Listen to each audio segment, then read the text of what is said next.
अपने सेशन में ज्ञान बिंदु जीएस एकेडमी के द्वारा क्लासरूम में पेज टेस्ट जो करवाए जाते हैं उसका सेट नंबर 6 को देखने जा रहे हैं। अगर आप लोग चैनल पर नए तो चैनल को सब्सक्राइब जरूर कर ले। पहला प्रश्न है, गन्ना मक्का केबरा जैसे पौधे के मुख्य तना से निकलने वाले अपस्थानिक जड़ को क्या कहते हैं। अगर दोस्तों बात करें पहले देखिए जड़ होते कितने प्रकार के हैं। ये जड़ जो होते हैं दोस्तों ये दो प्रकार के होते हैं। ये पहला मूसला हो गया, मूसला जड़, इंग्लिश में इसको टेप बोलते हैं, और दूसरा दोस्तों हो गया अपस्थानिक बल, अपस्थानिक जड़। अब दोस्तों बात की जा रही है तो ये मुफला जड़ जो होते हैं तो ये दोस्तों ये मूलांकुर के द्वारा ये होते हैं, ये मूलांकुर के द्वारा ये विकसित होते हैं। और अपस्थानिक की दोस्तों बात करें तो अपस्थानिक जो होते हैं तो ये मूलांकुर के अलावा जो मतलब जड़ तना पत्ती से होते हैं उसी की दोस्तों अपस्थानिक बल बोलते हैं। या इसको बोल सकते हैं, अपस्थानिक को बोल सकते हैं कि बरगद के तने से विकसित जड़ को दोस्तों या अस्तंभ मूल भी इसको बोल सकते हैं। जो बरगद से दोस्तों के तने से जो विकसित होते हैं उसको अस्तंभ मूल भी इसको बोलते हैं, अस्तंभ मूल भी इसको बोलते हैं। तब दोस्तों क्वेश्चन पाइए, क्वेश्चन क्या कर रहा है, गन्ना मक्का केबरा जैसे पौधे के मुख्य तना से निकलने वाले अपस्थानिक जड़ को क्या कहते हैं। दोस्तों इसको कहते हैं अस्तंभ मूल, इसको कहते हैं, स्टील रूट इसको बोला जाता है। और दोस्तों बात करें पर्णमूल का तो ये दोस्तों ये बरायोफिल्म की वजह से दोस्तों ये होता है। तो इसको थोड़ा साफ करते हैं। तो ये जो दोस्तों होते हैं तो ये बरायोफिल्म पर्णमूल जो होते हैं ये बरायोफिल्म के अंतर्गत दोस्तों आते हैं। और दोस्तों बात करें न्यू मेटाफोर के तो दोस्तों ये दलदली पौधा के अंतर्गत दोस्तों ये आते हैं। तो सबको ध्यान रखिएगा। इसका आंसर दोस्तों क्या हो जाएगा, अस्तंभ मूल, इसका स्टील रोटेशन हो जाएगा। अगला प्रश्न है, कैथोड किरणें तीव्र गतिशील ऋण आवेशित कणों की एक धारा है, इन कणों को दोस्तों क्या कहते हैं। अगर इन कणों को दोस्तों बात करें तो पहले देख लेते हैं तो ये किरणें होती कितनी प्रकार के हैं। तो ये किरणें दोस्तों बात की जा रही तो ये किरण ये दो प्रकार दोस्तों होती है, दो प्रकार की किरण होती है। पहला कैथोड और दूसरा है दोस्तों एनोड है, जिसको केनाल भी बोला जाता है, केनाल भी इसको बोल सकते हैं एनोड को। अब दोस्तों बात करें तो कैथोड पर दोस्तों की क्या चीज़ बना होता है, कैथोड ये इलेक्ट्रॉन का बना होता है, इलेक्ट्रॉन का। और केनाल की दोस्तों बात करें तो ये प्रोटॉन का ये बना होता है। अब दोस्तों क्वेश्चन पाइए, क्वेश्चन क्या कर रहा है, कैथोड किरणें तीव्र गतिशील ऋण आवेशित कणों की एक धारा है, इन कणों को दोस्तों क्या कहते हैं। अगर इन कणों को दोस्तों बात करें तो इसको दोस्तों बोल जाता है इलेक्ट्रॉन, इसको कहा जाता है। और दोस्तों बात करें कैथोड किरणें की खोज इसके जे थॉमसन के द्वारा किया गया था, जे थॉमसन के द्वारा किया गया था। इसको ध्यान रखिएगा। आगे बढ़ते अगला प्रश्न है, भौतिक राशि को निम्नलिखित रूप में से परिभाषित किया जा सकता है। दोस्तों क्वेश्चन सुनिएगा, भौतिक राशि को निम्नलिखित रूप से परिभाषित किया जा सकता है। अगर दोस्तों पहले बात करें भौतिक राशि की तो भौतिक राशि होती क्या है, जिन पदों में इसको व्यक्त किया जाता है उन्हीं को दोस्तों ये भौतिक राशि इनको बोला जाता है। जिन पदों में इसको व्यक्त किया जाता है उन्हीं को ये भौतिक राशि बोला जाता है। और दोस्तों बात करें तो ये भौतिक राशि ऑप्शन के अकॉर्डिंग आई है तो वह जिसमें बीमा हो, वह जिसमें बीमा हो। दूसरा है वह जिसे भारत हो, तो भारत न तो वह जिसमें भार हो। तीसरा है वह जिसमें द्रव्यमान हो। अगर दोस्तों बात करें वह जिसे बीमा हो तो बीमा दोस्तों जैसे कई यूनिट होते हैं जिसकी दोस्तों बीमा नहीं होते। एग्जाम्पल ले लीजिएगा, जैसे हो गया कौन हो गया, इसकी दोस्तों कोई बीमा नहीं होती है। विकृति हो गया, इसकी कोई बीमा नहीं होती। तो ये गलत हो जाएगा। दूसरा है वह जिसमें भार हो, भार दोस्तों हमेशा बदलते रहता है, ये भी नहीं हो सकता। तीसरा है वह जिसमें द्रव्यमान हो, द्रव्यमान दोस्तों ये इसमें हो सकता है। इसका आंसर दोस्तों सी हो जाएगा। आगे बढ़ते अगला प्रश्न है, निम्नलिखित कथनों पर विचार कीजिए। पहला है समसूत्री कोशिका विभाजन केवल शारीरिक कोशिकाओं में होता है। अगर दोस्तों बात करें तो समसूत्री कोशिका विभाजन का, और दोस्तों इसको दोस्तों इंग्लिश में बोलते हैं समसूत्री कोशिका विभाजन को माइटोसिस को बोलते हैं, माइटोसिस इसको बोला जाता है। और दोस्तों बात करें अर्धसूत्री कोशिका विभाजन केवल जनन कोशिका में होता है, दोस्तों इसको बोला जाता है मियोसिस, इसको बोला जाता है मियोसिस इसको बोला जाता है। और दोस्तों अर्धसूत्री कोशिका विभाजन दोस्तों कार्य इसको देखिएगा, तो इसका कार्य होता है नए कोशिका का विभाजन करना, नए कोशिका का विभाजन करना, इसका कार्य होता है अर्धसूत्री विभाजन का। और दोस्तों बात करें कोशिकाएं दोस्तों होती कितने प्रकार की है, कोशिकाएं दोस्तों होती है तीन प्रकार की होती है दोस्तों, ये 3 प्रकार की होती है। अब देखते हैं, ये पहला हो गया माइटोसिस हो गया, दूसरा दोस्तों मियोसिस हो गया, और तीसरा दोस्तों ये मीटोसिस हो गया, अगर दोस्तों बात करें मायोसिस की, तो मायोसिस दोस्तों ये कोशिकीय, ये जो होते हैं ये एक कोशिकीय होते हैं। अगर दोस्तों बात करें मीटोसिस का, तो मीटोसिस का दोस्तों कार्य क्या होता है दोस्तों, तो मीटोसिस दोस्तों ये शरीर के कोशिका का निर्माण करता है, ये शरीर के कोशिका का निर्माण करता है। और दोस्तों मियोसिस की बात करें तो ये जनन कोशिका के निर्माण करता है। मियोसिस की दोस्तों बात करें तो ये जो होते हैं ये जनन कोशिका का निर्माण करता है। तो ये सब बहुत इंपॉर्टेंट पॉइंट है दोस्तों, तो ये सबको याद कर लीजिएगा आप दोस्तों। है पहला विकल्प है समसूत्री कोशिका विभाजन केवल शारीरिक कोशिका में होता है दोस्तों, ये भी सही है। दूसरा की अर्धसूत्री कोशिका विभाजन केवल जनन कोशिका में होता है दोस्तों, ये भी सही है। तो इस प्रकार इसका हो जाएगा 1 और दोनों इसका विकल्प सही हो जाएगा, तो आंसर इसका डी हो जाएगा। आगे बढ़ते अगला प्रश्न है, एक कार्बनिक यौगिक जो कॉपर की उपस्थिति में गर्म करने पर नीले रंग की ज्वाला उत्पन्न करता है, तो वह दोस्तों क्या है। अगर पहले बात करें तो ये 4 नंबर क्वेश्चन के बारे में, 5वां क्वेश्चन के बारे में, तो बोलता है कि एक कार्बनिक यौगिक जो कॉपर की उपस्थिति में गर्म करने पर नीले रंग की ज्वाला उत्पन्न करती है, तो उसको क्या बोलते दोस्तों, तो उसको बोलते हैं क्लोरोबेंजीन, इसको बोला जाता है। तो ऑप्शन दोस्तों क्या हो जाएगा, बी हो जाएगा। और दोस्तों बात करें इसका, तो क्लोरोबेंजीन का सूत्र क्या होता है, ये इसको होता है C6H5Cl, इसका सूत्र होता है दोस्तों। अगर बात करें बेंजल्डिहाइड का, इसका सूत्र दोस्तों क्या होता है, इसका सूत्र होता है C6H5CHO, इसका सूत्र होता है। और दोस्तों इसका इस्तेमाल जो होता है ये इत्र बनाने में इसका इस्तेमाल किया जाता है, इसको ध्यान रखिएगा। और बस ये दोस्तों कौन बच गया, बेंजोइक एसिड, इसको दोस्तों दवाई बनाने में इसको काम में लाया जाता है, दवाइयाँ इससे बनाया जाता है। तो दोस्तों इसका आंसर क्या हो जाएगा, बी हो जाएगा क्लोरोबेंजीन। अगला प्रश्न है, एक पत्थर एक नत समतल पर 2 मीटर प्रति सेकेंड स्क्वायर के त्वरण से नीचे की ओर जा रही है, तो गति प्रारंभ करने के कितने समय बाद उसकी गति 6 मीटर प्रति सेकेंड हो जाएगी। अगर दोस्तों बात करें तो यहाँ जो है पहले देखिए त्वरण यहाँ कितना दिया हुआ है, तो यहाँ जो दोस्तों देखिएगा त्वरण जो है ये बराबर तो 2 मीटर प्रति सेकेंड स्क्वायर दोस्तों ये त्वरण दिया हुआ है। और दोस्तों बोल रहा है कि गति प्रारंभ करेगी, तो दोस्तों यू कितना मानिएगा, 0 मान लीजिएगा। और वो टाइम कितना दिया हुआ है, ये 6 सेकेंड, ये हो जाएगा 6 मीटर प्रति सेकेंड दोस्तों, 6 मिनट प्रति सेकेंड हो जाए। तो ये टाइम दोस्तों 6 दिया हुआ है। और दोस्तों ये ए दिया हुआ है, टी दिया हुआ है, और दोस्तों यू भी दिया हुआ, तो निकालना क्या दोस्तों, तो निकालना इसके, तो फिर दोस्तों ये भी दिया हुआ, लास्ट ये इसका भी दिया हुआ, 6 दिया हुआ, तो इसका टी निकालना था। तो कितने समय में दोस्तों ये टी निकालना है, तो हम लोग जानते हैं भी बराबर u प्लस ए टी होता है। तो अब इस प्रकार तोड़ लीजिए, तो u कितना 0 हो जाएगा प्लस 2, और टी कितना हो जाएगा दोस्तों, टी तो निकालना है। और दोस्तों भी कितना दिया हुआ, ये 6 दिया हुआ, तब टी 2 इधर जाकर कट जाएगा, तो कितना आ जाएगा, इसका 3 आंसर आ जाएगा, बी हो जाएगा ये। आगे बढ़ते अगला प्रश्न है, हशीमोटो रोग का संबंध किस ग्रंथि से है।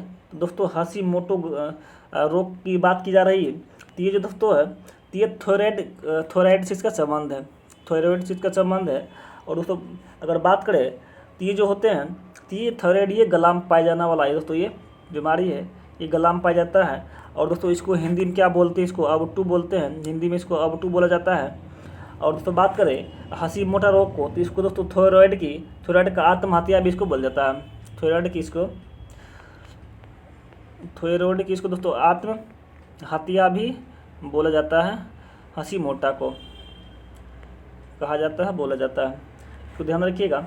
आगे बढ़ते अगला प्रश्न है, निम्नलिखित कथनों पर विचार कीजिए। दिया है कि आदर्श गैस सभी परिस्थितियों में PV बराबर NRT का पालन करती है। दोस्तों ये सही है, तो सभी गैसें दोस्तों PV बराबर NRT का पालन, फिर दोस्तों ये सभी गैसें दोस्तों होती है, तो ये दोस्तों सभी गैसें PV बराबर NRT का पालन दोस्तों नहीं करती है। तो इस प्रकार दोस्तों क्या हो जाएगा, ये इसका दोस्तों ये सभी सभी गैस आदर्श गैस दोस्तों यहाँ बात की जा रही है।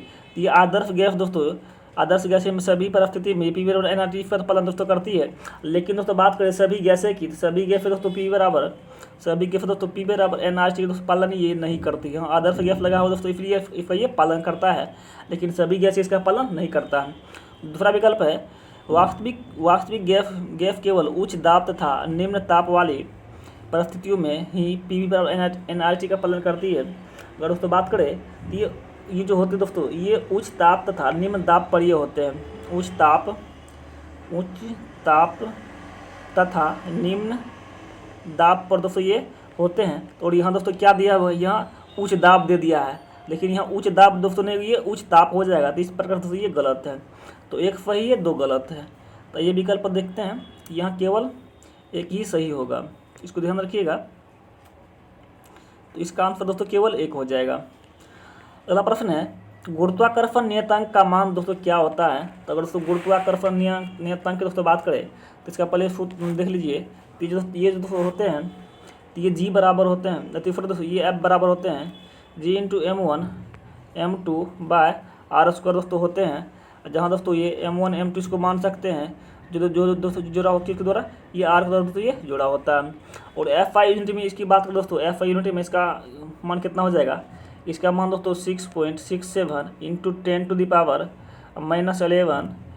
Nm स्क्वायर बट्टा kg पर क्यू, इसका यही आंसर हो जाएगा। तो इस प्रकार दोस्तों देखिएगा, तो इसका आंसर दोस्तों ये जो होते हैं गुरुत्वाकर्षण नियतांक दोस्तों, ये सभी ग्रहों पर ये समान होते हैं। इसका आंसर दोस्तों क्या हो जाएगा, डी हो जाएगा।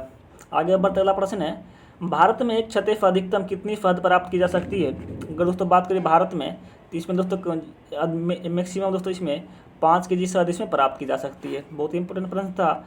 आगे बढ़ते अगला प्रश्न है निम्नलिखित में से कौन सा एमिनो अम्ल मिलर के प्रयोग से निर्मित होता है। अगर दोस्तों बात करें तो ये एमिनो अम्ल मिलर के, तो ये दोस्तों पहले देखिए कि मिलर के बारे में कुछ देख लेते हैं। तो दोस्तों तो मिलर ने क्या कहा था, मिलर का सिद्धांत था कि जीवन की उत्पत्ति के सिद्धांत से इसका संबंध है। मिलर का जो है संबंध दोस्तों, ये जीवन के उत्पत्ति के सिद्धांत से इसका संबंध रहा है, तो मिलर का। तो आप दोस्तों देखिएगा कि मिलर ने दोस्तों आज तक दोस्तों कोई भी वैज्ञानिक दोस्तों यही नहीं बता पाया कि दोस्तों कि जीवन की उत्पत्ति कैसे हुई है और किस प्रकार हुई, सब केवल आंकड़ा लगाया है। और आंकड़ा दोस्तों इस आधार पर लगाया है, जैसे हो गया अमोनिया हो गया, मीथेन हो गया और हाइड्रोजन हो गया। दोस्तों इसके आधार पर दोस्तों इसने क्या किया कि जैसे इसके आधार से वसा DNA या RNA या प्रोटीन के संयोग से दोस्तों क्या बन पाया है, जो कोशिका बना है। और दोस्तों कोशिका से जीव का निर्माण हुआ है। तो इसी के द्वारा ये मिलर के द्वारा ये कहा गया था। तो इस प्रकार दोस्तों इसका क्या हो जाएगा, ये निर्मित क्या होती है, एला नील इसके निर्मित होते हैं। इसका आंसर दोस्तों डी हो जाएगा। आगे बढ़ता प्रश्न है डायमंड क्रिस्टल किस प्रकार का क्रिस्टल है। दोस्तों बात करें डायमंड का, तो ये दोस्तों ये क्या होती है, ये डायमंड की बात करती है, हीरा होते हैं। तो ये हीरा होते हैं जो दोस्तों क्या होती है, और धातु को दोस्तों ये रूप है। दोस्तों पूछ रहे हैं कि किस प्रकार के दोस्तों ये संयोजक ये होता है डायमंड क्रिस्टल। अगला प्रश्न है निम्नलिखित कथनों पर विचार कीजिए। पहला है जब प्रकाश की कोई किरण एक माध्यम से दूसरे माध्यम में गमन करती है तो उसका वेग बदल जाता है। दूसरा है कि शीशा से हवा में प्रकाश का वेग अधिक होता है। तो दोस्तों बात करें इसका, तो जो दोस्तों जब प्रकाश किरण एक माध्यम से दूसरे माध्यम में गमन करती है तो उसका वेग दोस्तों बदलता है। और यही दोस्तों पथ विचलन को दोस्तों क्या बोलते हैं, अपवर्तन बोलते हैं। इसी को दोस्तों पथ विचलन जो होते हैं इसी को दोस्तों क्या बोलते हैं, अपवर्तन कहा जाता है। तो दोस्तों ये पहला विकल्प सही है। दूसरा है कि शीशा से हवा में प्रकाश का वेग अधिक होता है।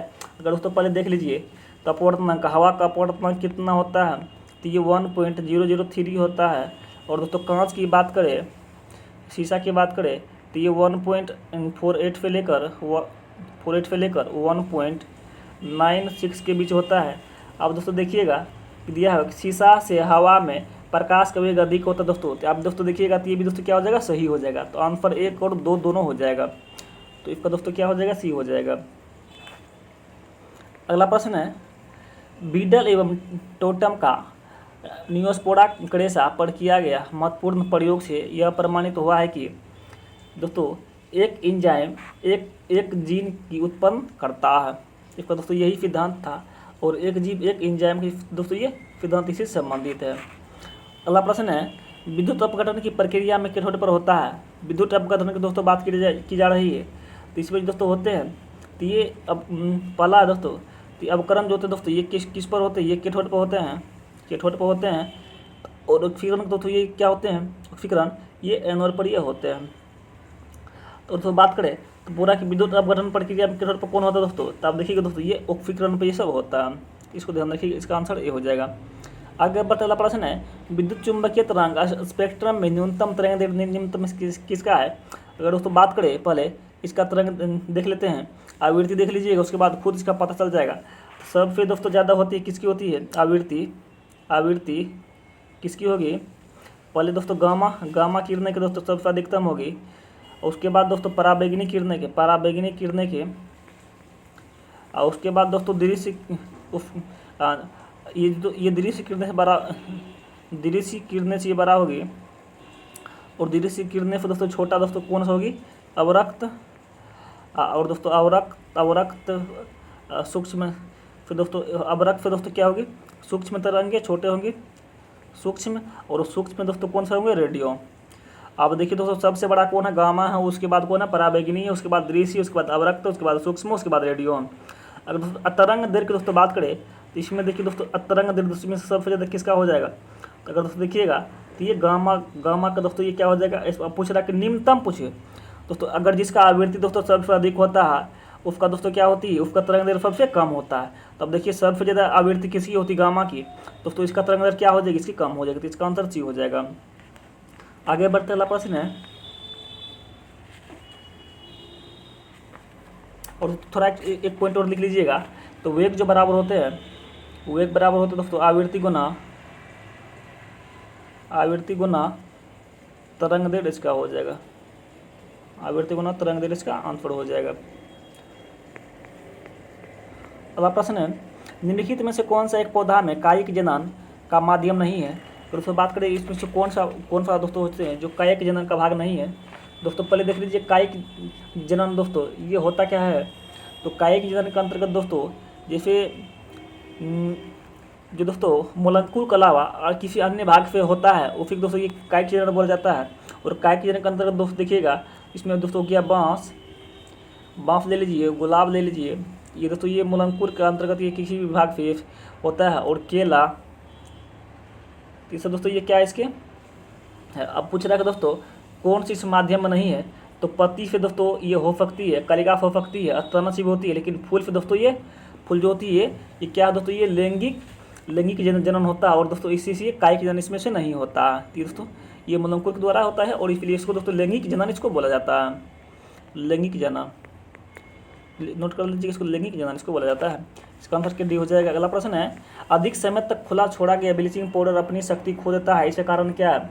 तो दोस्तों देखिएगा तो अधिक समय तक दोस्तों छोड़ने के बाद ये क्या होती है, इनमें से पहला तो यह है कि वह स्वयं अपघटित होती रहती है, वह स्वयं अपघटित होती है। दूसरा है यह वायुमंडलीय की CO2 से अभिक्रिया करके CO3 बनाता, दोस्तों ये भी सही है। और दोस्तों यह वायुमंडल की नमी से अभिक्रिया करके CaCl2 तथा CaOH2 बनाता है, दोस्तों ये सभी दोस्तों ये सही है। अगर दोस्तों इसका फार्मूला की बात करें तो CaCl2 इसका फार्मूला होता है ब्लीचिंग पाउडर का, तो ये सभी इसका सही हो जाएगा आंसर। अगला प्रश्न है, 12 ओम के 4 प्रतिरोध को समांतर क्रम में जोड़ा गया है, पुनः इस प्रकार के 3 संयोजनों को श्रेणी क्रम में जोड़ा जाता है, तो कुल समतुल्य प्रतिरोध कितना होगा। तो दोस्तों पहले इसको तो होते हैं, पहले समांतर क्रम में जोड़ा जाता है, फिर इसको संयोजन क्रम में जोड़ा जाता है।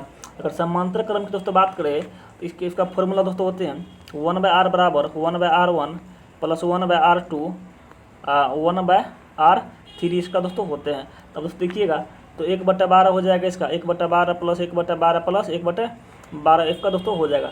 निकालिएगा दोस्तों कितना आ जाएगा, 1/3 आ जाएगा।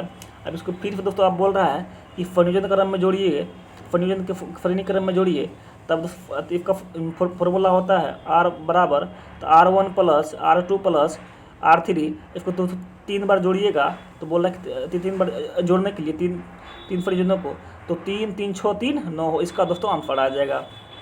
बहुत इजी प्रश्न था, तो नोट कर लीजिए। अगर बात अगला प्रश्न है, चने की दाल में कितने प्रतिशत प्रोटीन पाया जाता है। दोस्तों बात करें चने की दाल में कितने प्रतिशत प्रोटीन पाई जाती है, दोस्तों इसमें जो होती है 21% प्रोटीन पाई जाती है। और दोस्तों सबसे अधिकतम की दोस्तों बात करें कि इसमें दोस्तों मूंग दाल में लगभग 25% इसमें मूंग दाल में 25% इसमें पाया जाता है। आगे बढ़ते अगला प्रश्न है, और सोयाबीन में दोस्तों उसी के आसपास पाई जाती है। अगला प्रश्न है, वह पारिस्थितिकी तंत्र के प्रथम पोषी अवतर निम्न में से कौन सा होगा। अगर दोस्तों बात करें तो पोषी अवतर की यहाँ दोस्तों बात की जा रही है, तो पोषी अवतर इसका कुछ व्याख्या देख लेते हैं। प्रथम पोषी अवतर दोस्तों देखने के लिए आहार श्रृंखला पर जाना पड़ेगा। आहार श्रृंखला पर आइएगा, तो आहार श्रृंखला पर दोस्तों आइएगा, तो यहाँ जो प्रथम होता है पेड़ पौधा होता है, और दोस्तों द्वितीय होता है हिरण शाकाहारी, और तीसरा होता है दोस्तों सियार ले लीजिए, और दोस्तों चौथा ले लीजिएगा बाघ ले लीजिएगा। अब इसमें से दोस्तों पूछ रहा है कि प्रथम पोषी अवतर की बात की जा रही है, इसमें दोस्तों कौन सा आ जाएगा, पेड़ पौधा आ जाएगा, जो ऑप्शन बी पर दिया गया है। आगे बता प्रश्न है, ईंधन के जलने से निर्मित ज्वाला किस भाग का सबसे अधिक ताप होता है। तो दोस्तों बात करें तो पहले देखिए कि ताप को देख लीजिए। ज्वाला के दोस्तों जो होते हैं, ज्वाला के इसके दोस्तों 3 भाग होते हैं, तो देखते हैं कौन भाग। दोस्तों यहाँ एक ज्वाला बना लिए, और दोस्तों एक ज्वाला को अब देखते हैं,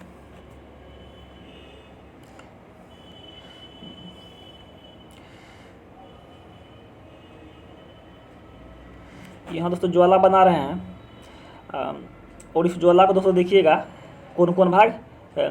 तो अंदर वाला दोस्तों भाग जो होते हैं, इसको बोला जाता है, इसको सेंट्रल बोला जाता है, सेंट्रल इसको दोस्तों। और इसका दोस्तों रंग की बात कीजिएगा तो ये नीला होता है।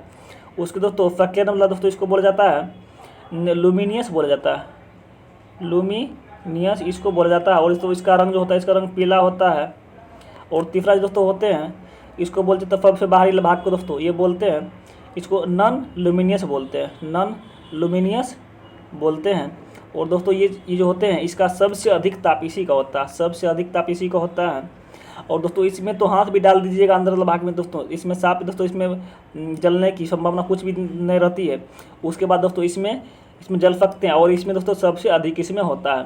और क्वेश्चन पर दिया गया है कि सबसे अधिक दोस्तों हो जाएगा कि नॉन लुमिनियस इसका हो जाएगा। देखिए नॉन लुमिनियस किस पर है, सी पर दिया गया है, तो इसका दोस्तों क्या हो जाएगा, सी हो जाएगा। यही ज्वाला के 3 भाग होते थे, और तीनों भाग हम लोग देख लिए हैं। आगे बढ़ते अगला प्रश्न है, निम्नलिखित कथनों पर विचार कीजिए। पहला है, टंगस्टन धातु का फिलामेंट इसलिए बना जाता है कि इसका गलनांक अत्यधिक उच्च होता है। तो दोस्तों ये बात सही है, इसलिए दोस्तों बनाया जाता है कि इसका गलनांक दोस्तों बहुत उच्च होते हैं। अगर इसकी बात करें दोस्तों तो ये 3500 डिग्री सेल्सियस के आसपास ये होती है, 3500 डिग्री सेल्सियस के आसपास इसकी गलनांक होती है। और दोस्तों बात करें टंगस्टन की प्रतिरोधकता बहुत कम होती है दोस्तों, तो ये भी सही है, क्योंकि दोस्तों ये क्या होती है, ये एक धातु होते हैं, तो इसकी प्रतिरोधकता बहुत कम होती है। तो एक और दोनों ये सही हो जाएगा। देखिए आंसर ए और बी दोनों हो जाएगा। आगे बढ़ते अगला प्रश्न है, मानव अमाशय को 3 भाग में मध्य भाग को दोस्तों क्या बोलते हैं। तो पहले दोस्तों देख लीजिए मानव अमाशय का, तो ये मानव अमाशय को पहले दोस्तों ये चित्र बना रहे हैं। अब दोस्तों इसमें बोल रहा है कि मध्य भाग को क्या बोलते हैं दोस्तों, तो ये पहला भाग जो होते हैं इसको दोस्तों कार्डियक बोला जाता है, कार्डियक इसको बोलते हैं, कार्डियक। और दूसरा दोस्तों फुंडिक होते हैं, और तीसरा की दोस्तों बात करें तो जो तो ये पाइलोरिक होते हैं। अब दोस्तों क्वेश्चन पाई तो बोला कि मानव अमाशय को 3 भाग में मध्य भाग को दोस्तों क्या बोलते हैं। दोस्तों ये मध्य भाग जो होते हैं इसको दोस्तों ये फुंडिक बोला जाता है। इसको ये आंसर टिक आउट कर लीजिएगा, सी हो जाएगा। आगे बढ़ते अगला प्रश्न है, प्रश्न नंबर 25, निम्नलिखित में से कौन सा कथन सही नहीं है। निम्नलिखित में से दोस्तों कौन सा कथन सही नहीं है। पहला है कि ऑक्सीजन द्विपरमाणु होते दोस्तों, ऑक्सीजन जो होते हैं ये 2 ही परमाणु को दोस्तों, ये भी सही है। तो ऑक्सीजन जो होते हैं दोस्तों, अगर इसकी एग्जाम्पल देख लीजिएगा तो ये H2 या N2 H2N2 Cl2 F2 दोस्तों, तो ये सब क्या दोस्तों, ये सभी के सभी द्वीप परमाणु का है दोस्तों, ये सही है। दूसरा है कि ऑक्सीजन अभिक्रियाशील दोस्तों होती है, ये भी दोस्तों सही है, ऑक्सीजन तो ये अभिक्रिया करती है। तीसरा है ऑक्सीजन धातु तथा अधातु दोनों से अभिक्रिया करते हैं दोस्तों, तो ये भी सही है। तो दोस्तों देखिएगा, तो जैसे यहाँ Mg प्लस O2 तो बराबर ये Mg2, तो दोस्तों देख लीजिए कि हम लोग धातु और अधातु दोनों से अभिक्रिया कर लेती है। और अब दोस्तों जब तीनों सही है तो चौथा दोस्तों गलत हो जाएगा। तो ऑक्सीजन प्रकृति मुक्त अवस्था में नहीं पाई जाती, तो ये ऑक्सीजन जो होते दोस्तों ये मुक्त अवस्था में भी ये पाई जाती थी। इसका दोस्तों क्या हो जाएगा, आंसर डी हो जाएगा, इसको ध्यान रखिएगा। आगे बढ़ते अगला प्रश्न है, एक अवतल लेंस से 30 सेंटीमीटर की दूरी पर रखी एक वस्तु का प्रतिबिंब लेंस से 10 सेंटीमीटर की दूरी पर बनता है, तो लेंस की फोकस दूरी कितनी होगी। अगर उससे पहले लेंस की बात कर ले तो अवतल लेंस की, तो यहाँ अवतल लेंस बना रहे हैं और दोस्तों ये जो होती है तो इधर दोस्तों पॉजिटिव होती है और इधर क्या होती है और नेगेटिव होती है। और दोस्तों ये जो होती है ये काल्पनिक होती है, ये काल्पनिक होती है।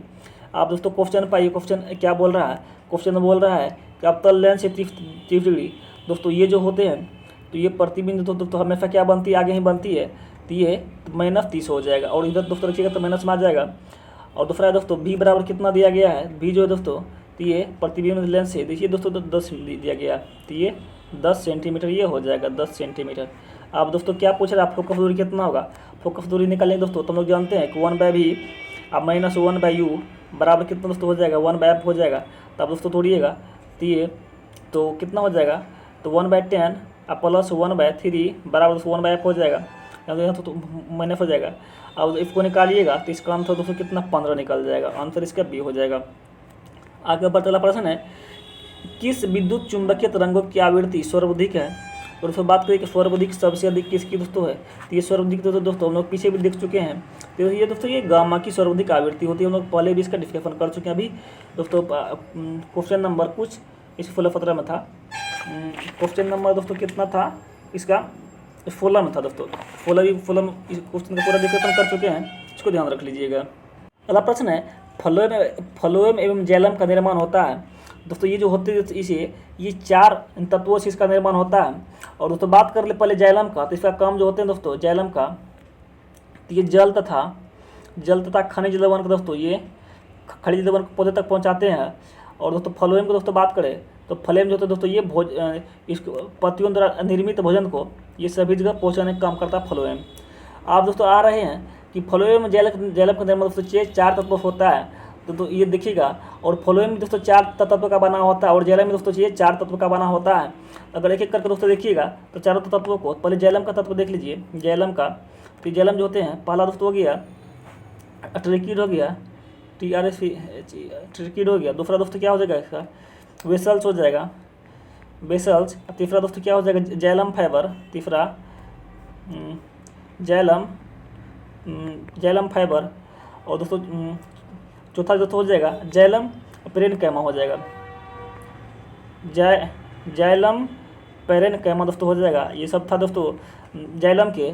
और दोस्तों फ्लोएम की दोस्तों बात करें फ्लोएम का, इसका भी दोस्तों क्या होती है, चार भाग इसका भी होते हैं। तो फ्लोएम का पहले देख लीजिए कौन है, पहला है सीब ट्यूब।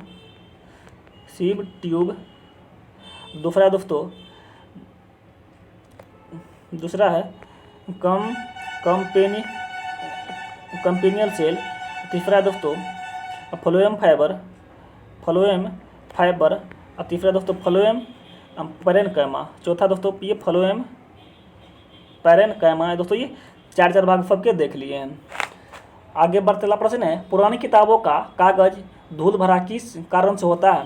दोस्तों बात करते हैं पुरानी किताबों का कागज जो होती है ये धूल भोरा दोस्तों, पुरानी किताबों का कागज भोरा किस कारण से हो जाता है। अगर दोस्तों बात करें तो ये किस कारण से हो जाते हैं, इसके प्रमुख कारण एक ही बात है, ये दोस्तों ये सेल्यूलोज के ऑक्सीकरण की वजह से ये हो जाते हैं, तो इसका आंसर डी हो जाएगा। आगे बढ़ते अगला प्रश्न है, एक उत्तल दर्पण की फोकस दूरी 15 सेंटीमीटर है, तो इस दर्पण के अक्ष पर दर्पण से 10 सेंटीमीटर की दूरी पर एक वस्तु को रखी है, तो प्रतिबिंब कितनी दूरी पर दोस्तों बनेगा। तो पहले दोस्तों बना लीजिए उत्तल दर्पण दोस्तों, तो यहाँ उत्तल दर्पण दोस्तों बनाए हैं। और दोस्तों बात करें तो इसके यहाँ दोस्तों इधर माइनस इधर तो इधर नेगेटिव इधर पॉजिटिव होता है। और दोस्तों बात करें तो यहाँ दिया एफ दिए दोस्तों, देखिए कितना दिया हुआ है फोकस दूरी, तो ये 15 सेंटीमीटर दिया हुआ है। और दोस्तों यू की दोस्तों बात करें तो ये प्रतिबिंब दोस्तों इधर हो जाएगा, तो इधर दोस्तों माइनस में हो जाएगा। और दोस्तों यू बराबर कितना हो जाएगा, ये -10 हो जाएगा, ये -10 हो जाएगा, तो यू बराबर -10 हो जाएगा। और दोस्तों क्या पूछ रहा है कितनी दूरी बनेगा, तो यहाँ दोस्तों भी की बात की जा रही है, तो भी बराबर वाट है। तब दोस्तों निकाल लीजिए फोकस दूरी से, वही ना, तो 1/v + 1/u बराबर दोस्तों क्या होता है 1/f होता है। तब दोस्तों निकालिएगा तो 1/v अब -1/10 बराबर 1/15 हो जाएगा। अब इसको निकालिएगा दोस्तों, ये v बराबर 6 आ जाएगा। इसका आंसर दोस्तों b हो जाएगा। आगे बढ़ते वाला प्रश्न है, अफीम प्राप्त किया जाता है कैसे। अगर दोस्तों बात करें अफीम की, तो ये दोस्तों बिना पके फल के लेटेक्स प्राप्त किया जाता है। और दोस्तों ये पौधे दोस्तों होते हैं, क्या होते हैं, ये पोस्ता पौधे होते हैं। अगला प्रश्न है, निम्नलिखित में से क्या रासायनिक अभिक्रिया नहीं है। दोस्तों पहला है कागज का जलना, तो ये तो जल कर दोस्तों नया चीज़ बन जाता है। दूसरा भोजन का पच दोस्तों ये भी नया बनता है। तीसरा है पानी का भाप में बदलना, दोस्तों ये नहीं, ये दोस्तों यही हो जाएगा, क्योंकि दोस्तों ये पानी से भाप में और भाप को फिर पानी में बदला जा सकता है। दोस्तों इसका आंसर सी हो जाएगा। आगे अगला प्रश्न है, जल इस्पात नाइट्रोजन में धावनी की चाल को आरोही क्रम में दोस्तों लिखिएगा। तो सबसे अधिक दोस्तों सबसे अधिक कौन होते हैं, तो दोस्तों ये सबसे अधिक दोस्तों ये इस्पात होंगे। उसके बाद दोस्तों क्या होंगे, उसके बाद दोस्तों ये जल होंगे, उसके बाद दोस्तों क्या होंगे, नाइट्रोजन होंगे। तो इसका दोस्तों 3, 1, 2 हो जाएगा। आगे बढ़ते वाला प्रश्न है, तेजस क्या है। दोस्तों ये तेजस जो ये रिमोट संचालित एयरक्राफ्ट ये है, इसको ध्यान रखिएगा, ये रिमोट संचालित एयरक्राफ्ट है। बहुत इंपॉर्टेंट प्रश्न था, इसको ध्यान रखिएगा। आगे बढ़ते वाला प्रश्न है, लघु पथन के समय विद्युत परिपथ में विद्युत धारा का मान दोस्तों क्या होती है। दोस्तों इसकी बात करें दोस्तों, तो ये जो होती है, तो ये बहुत अधिक ये हो जाती है लघु पथन के अंतर्गत। तो इसका आंसर क्या हो जाएगा, इसका आंसर सी हो जाएगा, बहुत अधिक बढ़ जाती है। आगे बढ़ते अगला प्रश्न है, निम्न कथनों पर विचार कीजिए। पहला है कि दोनों किडनी के द्वारा प्रति मिनट 1 ml मूत्र का निर्माण होता है। दोस्तों तो ये सही है, प्रति मिनट दोस्तों ये 1 ml का निर्माण होता है। दूसरा है, मूत्राशय में जब 150 ml मूत्र जमा होता है तो मूत्र त्याग करने की इच्छा उत्पन्न हो जाती है। इसे दोस्तों मक्चुरीशन कहा जाता है। दोस्तों ये भी सही है। तीसरा है कि अधिकतम 250 से 300 ml तक मूत्र को ही मूत्राशय में रोका जा सकता है। दोस्तों ये भी सही है। दोस्तों तो इस प्रकार सभी कथन दोस्तों क्या है, इसका सही हो जाएगा। इसका सभी कथन सत्य है, तो आंसर इसका क्या हो जाएगा, इसका डी क्या हो जाएंगे। आगे बढ़ते अगला प्रश्न है, आवर्त सारणी में कौन सा आवर्त दीर्घतम दोस्तों आवर्त है। दोस्तों बात करें तो इसको दोस्तों कीजिएगा, तो पूछ रहा है कि सबसे अधिक इसमें किसमें होते हैं। तो पहला में दोस्तों कितना होता है 2, दूसरा में कितना होता है 8, तीसरा में भी 8, चौथा में दोस्तों 18, और पाँचवा दोस्तों 18, और छठा में कितना हो जाएगा 32, और सातवां दोस्तों अभी तक पूरा नहीं हुआ है, तो वो पूर्ण इसको अधूरा बोल सकते हैं। तब दोस्तों देखिएगा सबसे अधिक किस में है, तो सबसे अधिक दोस्तों ये छठा में है। इसका दोस्तों आंसर क्या हो जाएगा, षष्ठ हो जाएगा 32। आगे बदला प्रश्न है, यदि एक बल्ब में 3 घंटा तक 0.4 एम्पियर धारा प्रवाहित की जाए तो उसमें कितना आवेश दोस्तों होगा। तो दोस्तों इसमें आवेश की दोस्तों बात की जा रही, तो आवेश दोस्तों पहले धारा निकालिएगा। विद्युत धारा दोस्तों आई बराबर क्या होते हैं, Q/T होते हैं, जहाँ दोस्तों Q क्या है, आवेश है। Q दोस्तों क्या है, आवेश है। आप दोस्तों निकालिएगा तो Q बराबर निकालिएगा, तो ये IT दोस्तों हो जाएगा। और I दोस्तों कितना है, देखिएगा I कितना 0.4 है, और दोस्तों और कितना है, T कितना है 3 सेकेंड है। लेकिन दोस्तों इसके सेकेंड क्या है, इसकी यूनिट नहीं है, तो इसको दोस्तों ये घंटा दोस्तों इसके क्या है, इसमें यूनिट नहीं है। तो इसको दोस्तों सेकेंड में बदलने के लिए इसको 3600 से मल्टीप्लाई करना पड़ेगा। 3600 से मल्टीप्लाई कीजिएगा इसको, तो इसका आंसर दोस्तों क्या आ जाएगा, 4320 इसका आंसर आ जाएगा, आंसर भी हो जाएगा। अगला प्रश्न है, मनुष्य में कितने जोड़े स्पाइनल तंत्रिका पाए जाते हैं। अगर दोस्तों बात करें मनुष्य में, तो इसमें दोस्तों ये नर्वस जो होते हैं, पहले इसकी नर्वस दोस्तों देख लीजिए, नर्वस दोस्तों होते क्या है। तो पहला दोस्तों ये कहता है स्पाइनल होता है, दूसरा दोस्तों ये करणीय में होता है। तो दोस्तों इसमें देखिएगा तो ये 31 जोड़े इसमें पाए जाते हैं। दोस्तों यहाँ 21 नहीं होगा, 31 होगा, 31 जोड़े इसमें पाए जाते हैं। इसका आंसर दोस्तों सी हो जाएगा। आगे बढ़ते प्रश्न है, एक द्रव पारा घनत्व 13.6 सेंटीमीटर पर क्यूब है। इस धातु के 1 लीटर में उसके मोलों की संख्या दोस्तों कितना होगा। दोस्तों बात करें इसकी, दोस्तों पहले देखिए लीटर कितना है, तो ये दोस्तों एल बराबर कितना दोस्तों 1 लीटर है, इसको दोस्तों ml में बदल लीजिएगा तो सेंटीमीटर ये 1000 सेंटीमीटर क्यूब हो जाएगा दोस्तों। और एम की दोस्तों बात करें तो एम की दोस्तों कितना दिया है, तो ये 13.6 दोस्तों, तो इसको भी ग्राम में बदल लीजिएगा, तो ग्राम में बदल लीजिएगा दोस्तों, तो ये 13,600 ग्राम इसके आ जाएंगे। अब दोस्तों बोल रहा है कि घनत्व निकाल लीजिए, तो घनत्व बराबर दोस्तों क्या होते हैं, घनत्व बराबर द्रव्यमान बटे आयतन दोस्तों देखिएगा कितना ये, तो द्रव्यमान इसका दोस्तों कितना आ जाएगा, तो ये 13.6 अब बराबर दोस्तों m बाय ये 100 आ जाएगा। इसको तोड़िएगा दोस्तों, ये निकल जाएगा। बोल रहा है कि मूलक संख्या दोस्तों कितना होगा, तो ये मूलक संख्या दोस्तों निकालिएगा तो कितना आया था 13,600, अब बटे दोस्तों कितना आ जाएगा, इसको मिलाइएगा तो ये 200 आ जाएगा। अब इसको तोड़िएगा तो ये 68 इसका मोल निकल जाएगा। यहाँ दोस्तों परमाणु भार दोस्तों ये 200 दिया गया था पहले से। आगे बढ़ अगला प्रश्न है, किसी माध्यम का अपवर्तनांक का मान दोस्तों क्या होते हैं, अपवर्तनांक बराबर दोस्तों ये फाइन बटा फाइन आर बराबर क्या हो दोस्तों, फाइन बराबर ये अफनेल का नियम ये हो जाता है, अफनेल का नियम दोस्तों, ये इसका आंसर क्या हो जाएगा, ये हो जाएगा। अगला प्रश्न है, कौन सा विटामिन पानी में घुलनशील होते दोस्तों, तो ये पानी में दोस्तों कौन से होते हैं, ये बी और सी होते हैं, तो पानी में घुलनशील ये बी और सी होते हैं। बाद बाकी ए डी ई के दोस्तों ये वसा में घुलनशील होते हैं, इसको ध्यान रखिएगा। आगे बढ़ते वाला प्रश्न है, सोने को घोला जाता दोस्तों, ये सोने को दोस्तों किस में घोला जाता दोस्तों, तो ये HNO3 और दोस्तों HCl दोस्तों ये इसमें घोला जाता है। तो इसका दोस्तों आंसर क्या हो जाएगा, ये हो जाएगा, ये दोस्तों रेशियो की बात करिए 3:1 के अंतर्गत ये घोला जाता है। आगे बढ़ते अगला प्रश्न है, किसी चालक तार का प्रतिरोध निर्भर करता है नहीं निर्भर करता दोस्तों, उसके किस पर निर्भर नहीं करता, तो ये दाब पर निर्भर नहीं करता है। अब बाद बाकी अनुप्रस्थ काष्ठ की क्षेत्रफल दोस्तों ये जो होता है ये मोटाई होती है, ये इस पर निर्भर करता, लंबाई और तापमान पर ये निर्भर करता है। अगला प्रश्न है, प्रोटीन ऊर्जा कुपोषण का परिणाम है, प्रोटीन ऊर्जा कुपोषण का दोस्तों क्या परिणाम दोस्तों क्या हो सकते हैं, इसका दोस्तों मरासमस इसमें होता है दोस्तों, इसको ध्यान रखिएगा। अगला प्रश्न है, 3 तत्व जिनका सर्वाधिक उपयोग किया जाता है दोस्तों, रासायनिक उर्वरक में इसका प्रयोग किया जाता है, इसका हम लोग दोस्तों कई बार प्रयोग कर चुके हैं, इसका कई बार डिस्कशन कर चुके हैं। ये जो है ये NP के दोस्तों है, ये नाइट्रोजन पोटेशियम फॉस्फोरस इसके दोस्तों ये इसका हो जाएगा, तो आंसर इसका तो क्या हो जाएगा दोस्तों, सी हो जाएगा। और इसको ध्यान रखिएगा NP इसको ध्यान रखिएगा, कई बार इसका डिस्कशन भी कर चुके हैं। अगला प्रश्न, निम्न में से किस पर ऋणात्मक आवेश रहता है, दोस्तों बात करें किस पर ऋणात्मक आवेश रहता है दोस्तों, तो ये बीटा कण पर दोस्तों ये ऋणात्मक आवेश रहता है, इसको ध्यान रखिएगा, इसका आंसर सी हो जाएगा।